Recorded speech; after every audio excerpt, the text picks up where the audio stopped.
go there, back here. Yeah. The same space was available. Yeah? Yeah. So it sounds funny to start and stop. I mean, where did I stop? And now I'm going to start. What else was going on in there? I would say the same thing was continuing going on between the seeming starts and stops. And like, it's hard. I'm going to shift to another topic. It was basically the same that I always talk about, just in a different frame. Yeah.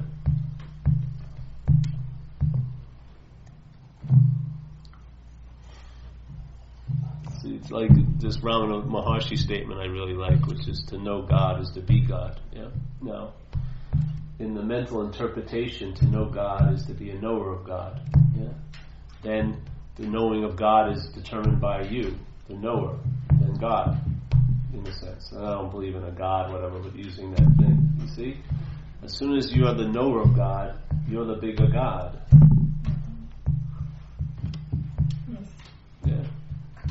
But he's skipping that whole thing. He says to know God is to be God. Yeah? Much different than to know God, to become a knower of God. Yeah? For you to be a knower of God, God has to be unknowing. You cannot be having an access of God if you take yourself to be a knower of it. Because what God is, in a sense, is a negation of you. Yeah?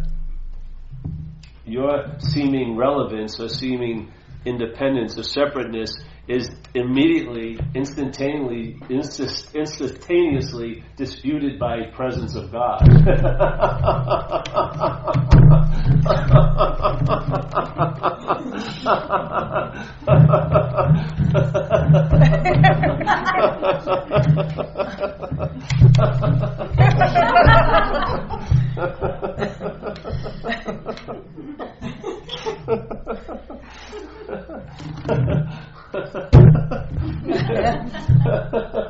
I know God. At that exact moment, you don't.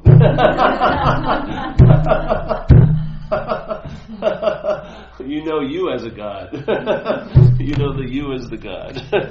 And the you as a God has many gods, but they're all weaker than the big God of you or self. See, inherently, on that one level, we're an absence. Yeah. This is absent of anything. Yeah. It's not a thing in and of itself. There's not a living, self-existing thing. It's facilitating something, yes? But by our constant maintaining a mental presence, which is the obsession, identification as self, we cause, seemingly, can't have it actually happen, but we seemingly cause the presence to seem to be absent.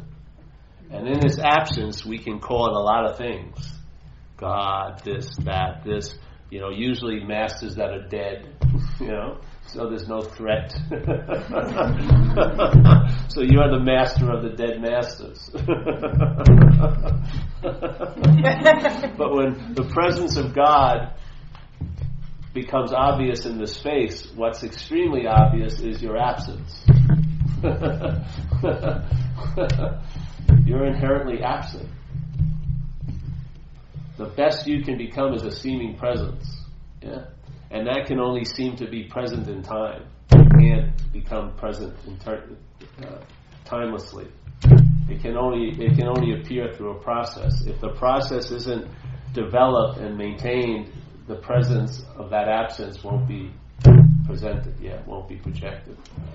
It's so easy when there's a surrender, and then in the sense that you're not this, then you are everything.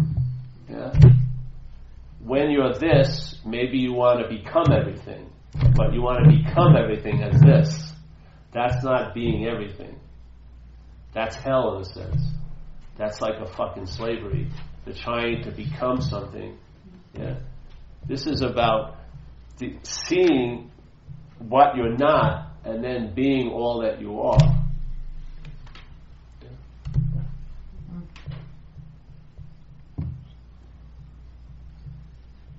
So the presence, that you feel in the room. Let's say with the we, it gets magnified, but the presence is the exact presence you feel when you walk to the bathroom and you sit down out there, or you get to the car, or there's a thought about having a peanut butter sandwich, or like that. There's an overriding presence that is your true state. That doesn't need to be reinforced. It doesn't need to be maintained. It doesn't need to be emphasized. It doesn't need to be inferred or assumed or implied. It just needs to be entertained. Yeah? And your mind has an incredible capacity to entertain, as you well know. You can entertain the length of your pants, thinking they may be too short, they're not touching the top of your shoes, and go on and on about, does everyone see me? My legs are too short. For hours. Yeah? You can entertain what's not happening and produce an effect right now. And yet how can you produce an effect from something that's not happening? It can't produce an effect, it's not happening. But your thinking about it produces an effect. Yeah? And all those effects are basically used as an active affirming what you're not and a passive denying of what you are. Yeah? So you don't even know you're actually in a mental act of denial of what you are. You're just totally thinking you're affirming yourself all day. But in fact, the real dilemma is that it's being used to deny what you actually are. Now, how can you use this false affirmation to seek its own negation? Just negate it by realizing it's not so. How may that happen? Start entertaining the possibility. Just like the shenanigans and the shit you're in now started by you entertaining a possibility. Hey, this could go bad. Now it's 8 months later and it's really freaking bad. Do you think that person who kidnapped those 3 women and had her in the cellar in Cleveland for 3 years, do you think the first thought that when it began, that little Petri dish of possibility, was that he was going to kidnap 3 women and keep them in a cellar for 10 years? He probably just wanted to get laid, let's say. And he was trying to pick up some girl and seeing what could happen. And then that foot got in the door, and then perversity grew. Yeah? Through what? Through entertaining. The seed was there, but without his entertaining it, it wouldn't have gone that far. He wouldn't have left the one. He probably, if something came over him and he let her out, it may never have gone that path. But the door was open, he did this one thing, it beget another, and he probably was the last person to believe that this had happened, that it had gotten carried that far. Yeah. That's through entertaining. Use that possibility. It's either producing hell, or it can allow you to travel lighter. It's the same energy. It's what task it's put to, what vehicle, and you have a role to play. Yeah. There is no effect from what's not happening without your belief that it's going to happen. There's no effect. It can't. It's there. It's not there. It can't produce a thing. It's what's here produces the effect by being obsessed about what's there, which is not so, only because it's involving you. So let's go to the root of the system of self-centeredness. Self. Are you that which the whole system is centered around? Are you tired of its effects? This constant lazy Susan of effects from this system that's surrounding you as the central planet, Paul? Well, question the planethood. Maybe in this solar system, you've been placed as a position of sun. Maybe the most you're doing is being a moon that's reflecting the light of the sun. Yeah? Maybe all the light that you're taking to be your presence is a pale reflection of the true presence. Maybe that light, as it was moving through, this undifferentiated light, with the still sense of undifferentiation, when it got broken through into differentiation, there was a mental idea that hasted it, that claimed it. Yeah? I am the one who's conscious. I am the one. I am the one. And then consciousness was forgotten. And it's become an attribute we may have and not have. So many of us are trying to become more conscious because we believe we're less conscious. Instead of realizing all there is consciousness. There's no more or less of it. All there is consciousness. Yeah? But from after the heist has occurred, then that which is becomes that which could be or was or may be. Yeah? All these insane, impossible options become possible. This is how simple it is when you were a kid, like I was sharing just earlier. When I was, wherever I was, that's where I was, because I hadn't thought I could be anywhere else yet. That thought hadn't taken hold of the apparatus when I was 2 and 3. And I wasn't looking for meditation retreats. I wasn't looking for practices to be here now. I was so here now, there was no noticing of being here now. I was engaged with what being here now was going on. Yeah? It wasn't an idea, it was a living event. Yeah? And now we've gone so far that we're buying tons of books about how to get into the moment. You know? Have you read one of them completely? Probably not. You wrote to the next edition how to really, really get into the moment. And then the turbocharged how to really, really, really get in the moment. It's going against the impossibility. You can't be out of a moment. You are the moment. Without you, this is not happening.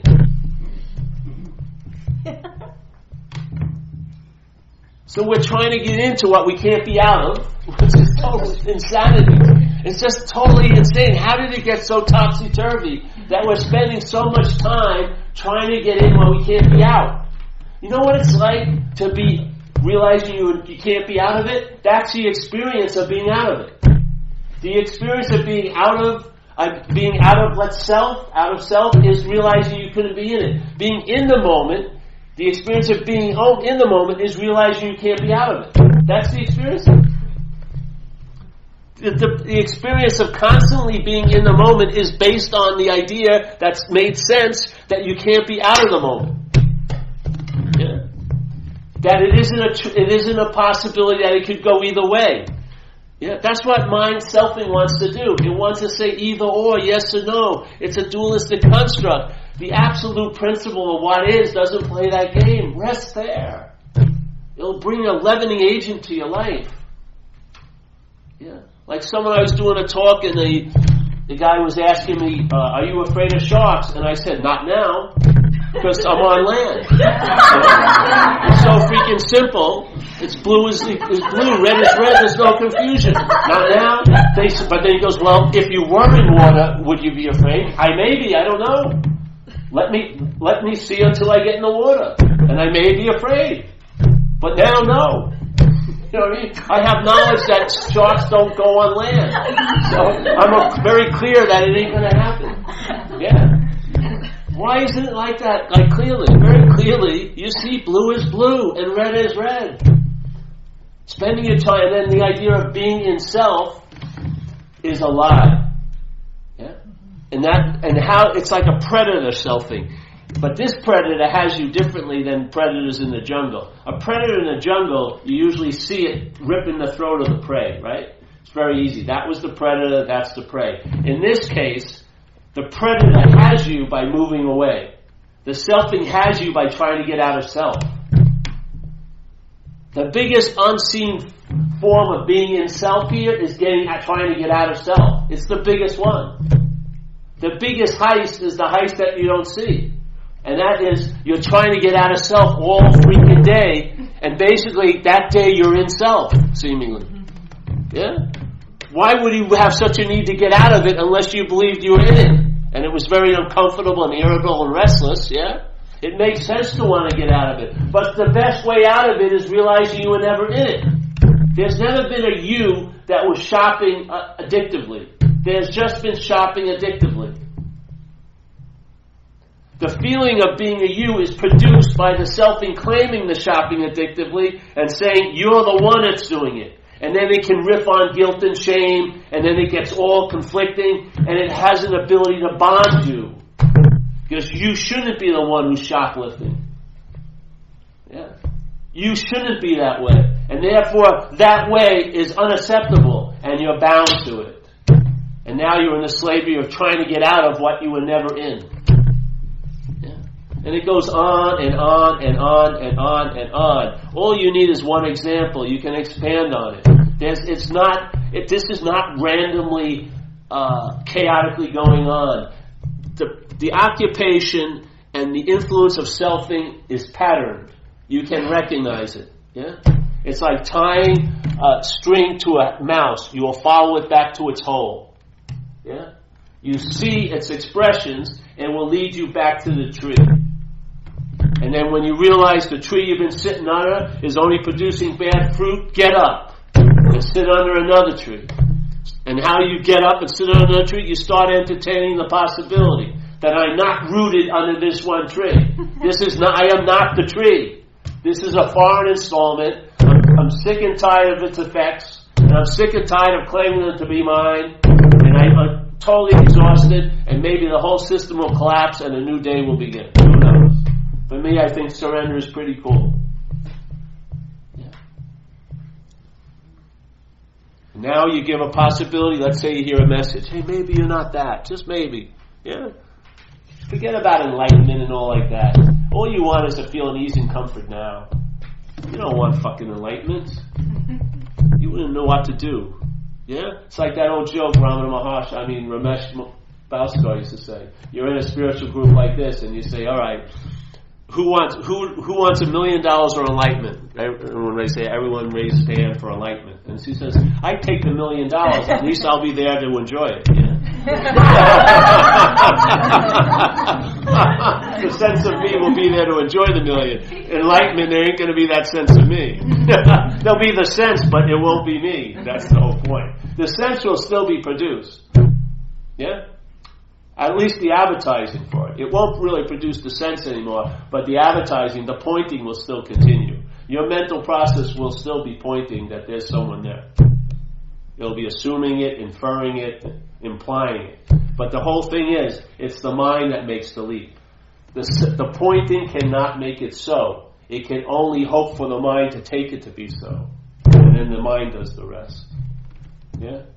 And you are that aspect of mind, and you can wake up to that situation. And for me, the waking up is sort of, the sense of it here is like a pause. Yeah? There's a pause. Very powerful reverberation. It could be seen as a moment in time, but it's not time. It's eternal. Yeah? And in that pause is what you really are. That is the first true response to conscious contact. There's always a pause, which is what you are. You are the awareness of the conscious contact. Yeah? And then very quickly, the mental process arises and calls you a you. Yeah? And most of us start from there. We start, let's say, at the third square. Yeah? Let's say the first square is awareness, or the zero square, then the first square is consciousness, then the second square is conscious contact, and then the third square is me. Yeah? Most of us start at the me, and for that me to be relevant and to give meaning to the whole game board, it has to forget the prior three squares. Either claim them, co-opt them, or forget them. Yeah? Because with them relevant, you would see your irrelevance. Yeah? This thing could not appear as you if what you are would be available. Yeah? Which it is, but we're not accessing it. So we start at square 3, and even at the point, we'll try to use an aspect of, let's say, square 2, or what's 1, which is the consciousness, and we'll try to use the consciousness, yeah, to find ourselves. Yeah. But ourselves is at square 0, the awareness of being conscious, yeah? And the awareness gets triggered every moment, because every moment we're alive, there's conscious contact, and you can be aware of the conscious contact. And that awareness has no face, it's not a thing, it's not a noun, its sense of presence is a pause. It's like a pregnant, infinite pause. That's mine and yours original face. Yeah. In recovery, in AA, we use the word pause a lot. I'll tell you something. If you had your life in a linear story, and you had a genie, the 3 things you should wish for are 3 pauses. If you could drop 3 pauses in your life, your whole life would look different. If you could have paused before you said yes at the altar, maybe, or if you could have paused before you shot that person, or if you could have paused before you put that first needle in your arm, things could have gone a whole different way. The power of a pause is earth-shattering, because it's not of this place. That's what you are. You are that pause. Yet we immediately jump over that, or actually we forget it, and we go right into the mental processes production of a self. And now it's expressing itself through us, and we're incredibly devoted to it, we're enslaved to it, because we call every one of its expressions our expressions. Yeah? How can that not be an act of identification as self? If a system of thought and interpretation called self was expressing through this apparatus, and there was a voice claiming to be you, claiming all those expressions as yours, I would say that's the act of being identified as self. Yeah? To me, that's the root of the problem. That's the primary addiction. It spawns all the other addictions. Every other addiction is trying to get relief from the first addiction. Yeah? And because the first addiction, you can't get relief from. I shot a lot of coke, a lot of cocaine. And I'll tell you, I never reached like cocaine satori, where I did a shot and I realized that was the last shot, and I thanked the goddess of cocaine and for my realization. I gave all my coke away, and I was forever satiated and happy. No addiction ever culminates. Yeah? Because it's a pale reflection of needing to get relief from the first one.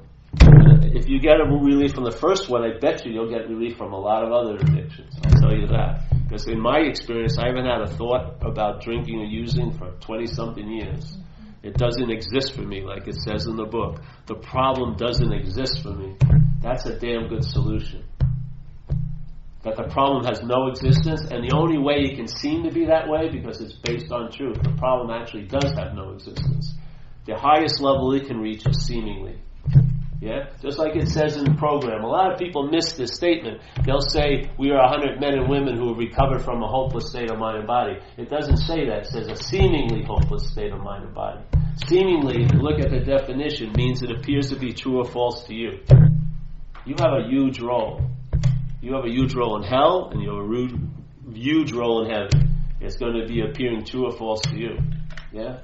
So that's why, if it was a hopeless state of mind and body, then the logic of keep getting loaded was an incredibly fucking good logic, because there was going to be no relief. So I'm going to get the relief I can, no matter what the consequences. And that's what I was driven by. The alcoholic of my type, I was willing to pay any consequence tomorrow not to be uncomfortable now. Anything. I would do fucking anything to get out of my skin. Yet I could never get out of my skin. You can't transcend an imaginary place. It's impossible. You can't get out of something you're not in. It's impossible. And to realize that, it takes absolutely no time to get out of what you've never been in.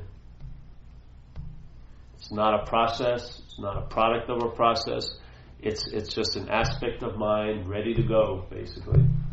If it can just have certain things to entertain, I have total faith in it. If I didn't believe this was possible for anyone in this room right now, I would be doing a disservice sharing it. I'd be painting houses and surfing back at home. Seriously. I have confidence and faith in mind. Because this is how it happened with me. I was at a meeting similar to this, a lot less people. I think the person who was giving the talk was probably a lot nicer than I was and stuff. And I didn't even hear much of what she said, but something was triggering, yeah?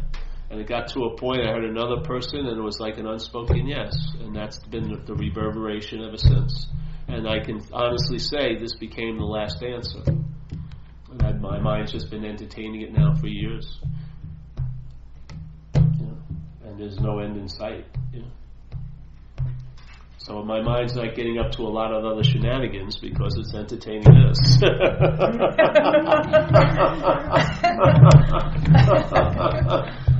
Because this doesn't blink or gulp or take a break or doesn't look away, match you stare by stare. So if you're honoring it, it's going to be available to honor. Yeah, it's truly reliable, truly a place to rest. And when your mind leaves the failed system, that agitation, sort of like, you know what the mind's like? It's like selfing. You're trying to go to a motel and you buy one of those 25-cent massager beds, which is all you do is move around. That's what it's like. Agitation is trying to find relief.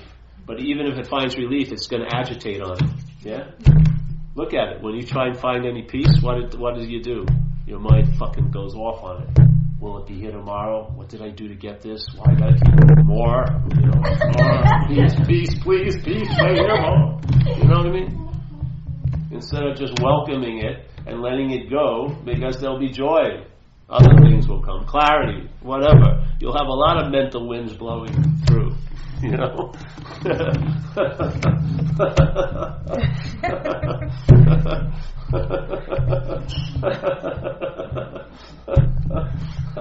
Some will linger, but they never stay home. Their nature is movement. Yeah?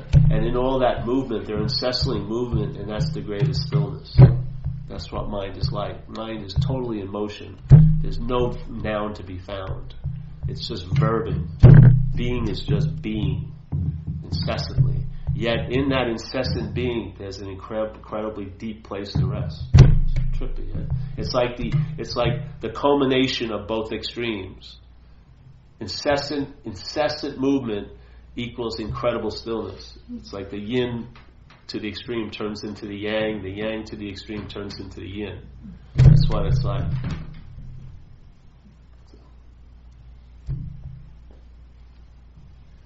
So I find everyone here has a path, probably tons of paths. You've been on a lot of them, and you're probably going to be on another one, or you may be on one now.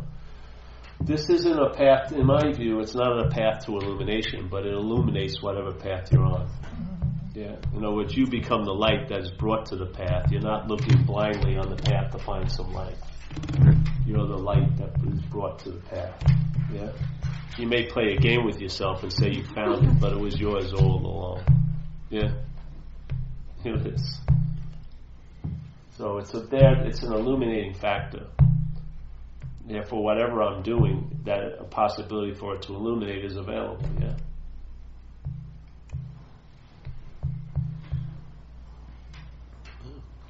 And I just entertained it. I heard people share, and like I said, I was doing workshops in AA, and I had my ideas of what I thought self meant and resentments and all things meant, and then I got a huge, unabridged version of those meanings, totally revised dictionary, just downloading, and I saw the basic thing I could say is that it's a foreign installment or a parasitical movement, but it definitely has nothing to do with us whatsoever. And that because of that it's not us, then the possibility of being free from it is available. But most of us have been leaving trying to be free as it, which is a form of slavery to me. It uses that feeling of wanting to be free and it changes it into another way of using to be bound, It will take advantage of anything it comes in contact with. It doesn't have any respect for nobility or tradition or ancient religious truths. It doesn't give a damn about any of it. It has one drive, and that is to have a life, and you're the possibility, or this possibility is trying to take advantage of. It doesn't want to just have a life, it wants to have a life as a self, as a long-lasting, independent, separate entity, and to live to be special and right in a lot of ways. Yeah. For that to happen, it has to believe in separation. For you to be unique in its way, you have to be in a world of separation where you can compare and judge and measure and so on and so forth. So soon you give yourself name and form, and then you give everything else name and form, and then it's like giving John Coltrane an idea at a jazz shop. Hey John, riff on separation. And then he just starts riffing. That's what your mind's doing right now. The reality of this moment is an entertaining of the mind riffing on separation. That's what it's doing. It's riffing on it. We're all in the same orchestra, thinking we're special and different and right.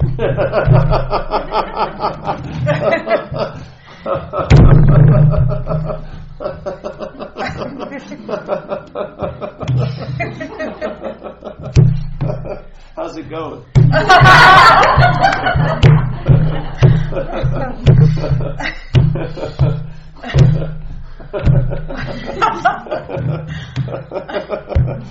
But I think it will get better. I know this time it's going to work. I haven't tried hard enough. One of the greatest statements of AA is you'll be placed in a position of neutrality with no thought or effort on your part. It's a beautiful statement of raw mind. At first we're working with conceptual mind, conditional mind, so you got to do and have and try to get a little better, feel self-esteem, because it seems to be too much of a leap from that to that, But then your mind shifts a little bit. Now quantum things are happening where the problem doesn't exist for you anymore.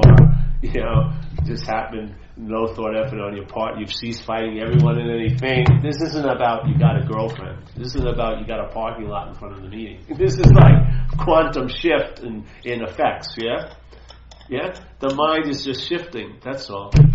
And the possibilities are growing, and its ability to entertain is expanding. And so things that you thought were impossible now become obvious and probable. That the problem doesn't exist for you. How many people underneath that tyranny of alcoholism, we should all get out on our freaking knees and be so grateful for the relief or for what's absent in our life. Because you remember that hell? Remember that hell? You get invited to your best friend's wedding and all you're trying to figure out is when can I shoot up in the bathroom? All those hells, constantly. On and on and on. Enslaved, prostituting yourself left and right.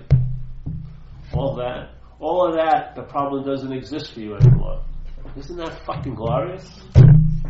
What brought that about? Your efforts? I don't believe so.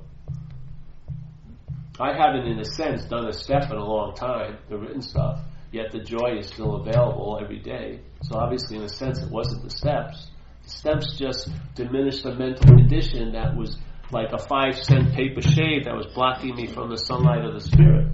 But what happens if I recognize I'm not in the position in that fucking mental room that a mental shade could block me off from the sunlight of the Spirit? That I'm on the side of the light. I'm still seeing the shade. I can look into the room, but the shade cannot block me off from the light anymore. Just like if you were in this position and you wanted to get some sun, then the clouds would have an ability to affect you. They could come in the way of you in the sun and block you from the light, yes? What would happen if you were on the side of the sun? You'd still see the clouds, but from this perspective, they have no ability to block you from the light. That's exactly what it's like.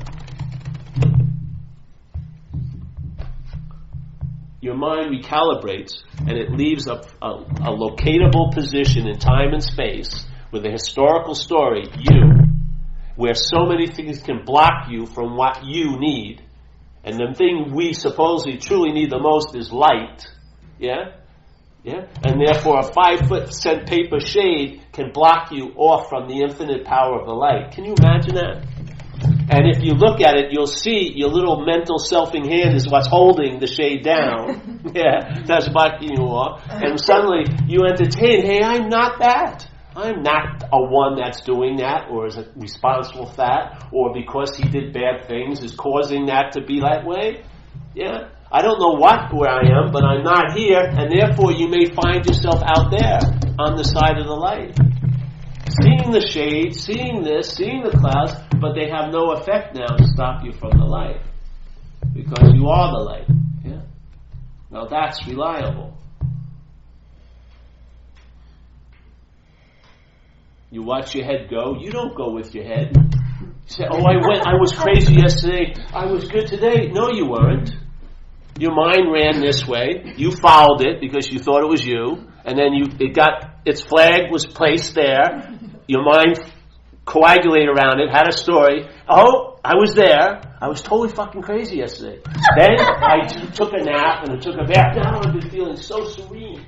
You were neither. You were neither this nor that. You're the seeing of it. You're the awareness of it.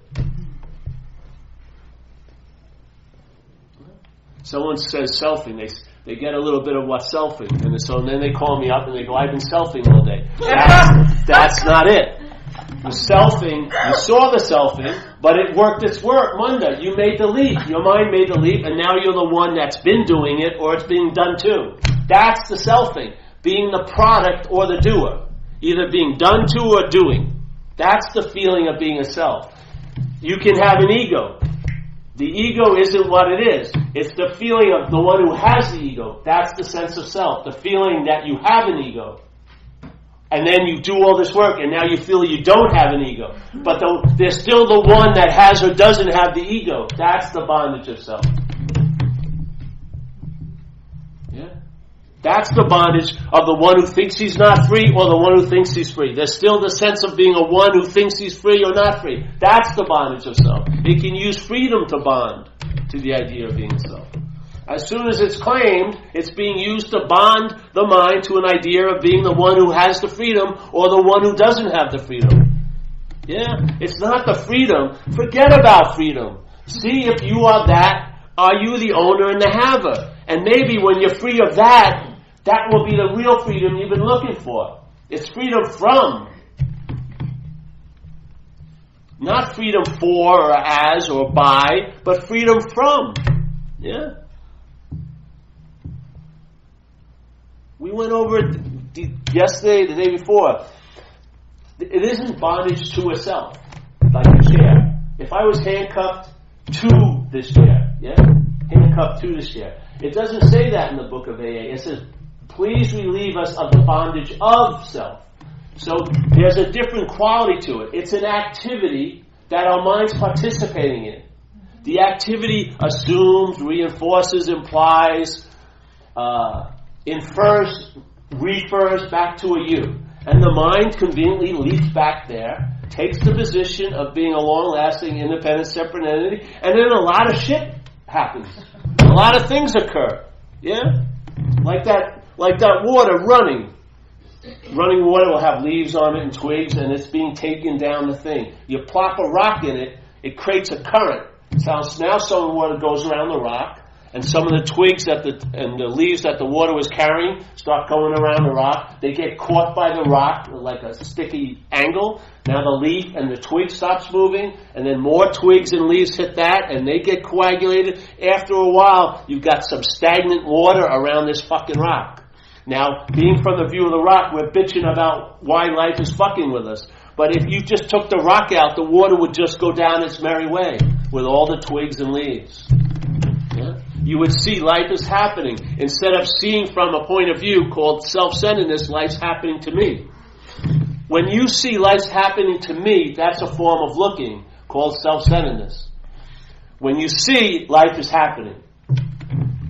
When you're looking, life is happening to me. When you're seeing, life is happening.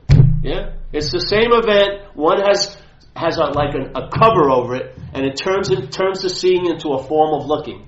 Yeah? Like St. Francis says, what you're looking for is what's looking. It's such a beautiful statement. He doesn't say what you're looking for is who's looking. He says what you're looking for is what is looking. That's the same what that you're looking for or looking from is what you're looking for. Yeah. Seeing, life's happening. Looking, life's happening to me. That's what occurs. Yeah. I'm stoked by it. I love the fucking news. To me, this is truly a gospel. Good news. Yeah. Because you're going to travel here. Time is going to have a damn influence on this experience. Yeah. And basically, there's two basic phases you can be somewhat in. Either heavy or light. Yeah. You can either travel heavy here, or you can be traveling lighter. Yeah. I like the traveling lighter better. It grows on you. It may not be so special and exciting and dramatic, but great. You know what I mean? I'm totally willing to forego all of that. I just love the contentment. Yeah, I love the peace. And you know what I love? I hated when I was a junkie kissing people's ass to get what I needed. I hated it after a while. I'd prostitute. I'd have to hear a coke dealer's whole life story for the 8th time, just waiting to have him get that bindle of coke and sell it to me. And they'd play you like they had no audience. You'd be their rapt audience because they knew they had what you wanted. And he'd say, oh yes, that must have been great when you were 12. Let's move it quickly on. I need to get home. Like this. I had such a distaste when I got sober, never wanting to do that, never wanting to be in a prostituted, dependent position. Yeah. And in fact, this last answer is the most liberating quality I ever ran into, because you are what you're relying on. It's prior to your breath. It's prior before you thinking you're sitting down. You are already here. This is just an afterthought, like a wisp of smoke in the presence that's always available at all times, like a little wisp of smoke. Yeah? Like a trail behind a plane. Yet we're the space of the sky. Jesus. Entertain a little of that. See how it will download in today, Saturday, 2013, whatever it is. Or is it Sunday? Who the hell knows? Yeah? This is where it is, where the rubber meets the road. This is incredibly practical entertainment. It's dog shit awareness. It's like I said the other day, you have a peak experience, like a huge experience. And yet it seems to fade, and then that experience is used to beat the hell out of you because you're not there anymore. What would happen is, like they had this huge bank heist once where they had all these dealings, billions and billions of transactions, and they stole like 1/8 of a cent from each one. So when you looked at a transaction, you didn't see anything was missing. It was such a small thing, but when trillions and trillions of deals were put together, it made a huge amount of money. That's what this is like. You're traveling lighter all day, in every basic moment of the day. Not changing the geography of your life, but traveling lighter, whatever the geography is going to be. Yes? As this little seeming action figure. Lighter, lighter, lighter, skimmed off every time. Can you imagine if you had it, if you could weigh the effects of that in time, how richer that would be? How importantly valuable that would be, that lightness in all those predicaments and all those relationships and all those incidents and all those encounters, that there was a lightness added. Jeez.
Yes.